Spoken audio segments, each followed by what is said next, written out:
peace candle as a symbol of our journey and need to pray for peace and act for justice.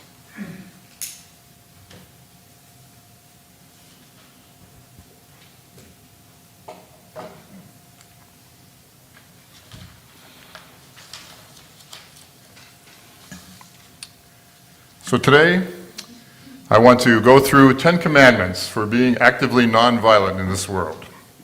These come from two peacemakers that were Franciscan, Rosemary Lynch and Elaine Richard.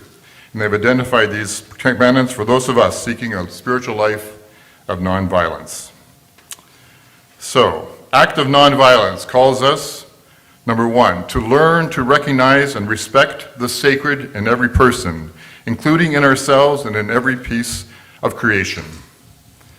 Number two, it calls us to accept oneself deeply, who I am with all my gifts and richness, with all my limitations, errors, failings, and weaknesses, and to realize that I am accepted by God. Number three, nonviolence calls us to recognize that what I resent, and perhaps even detest in another, comes from my difficulty in admitting that this same reality lives also in me. Number four, it calls us to renounce dualism, the we-they mentality. This divides us into good people and bad people and allows us to demonize the adversary. It is the root of authoritarian and exclusivist behavior.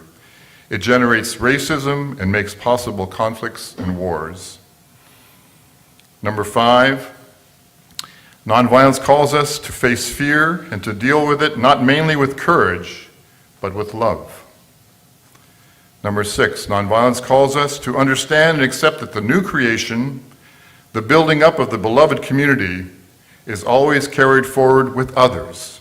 It is never a solo act.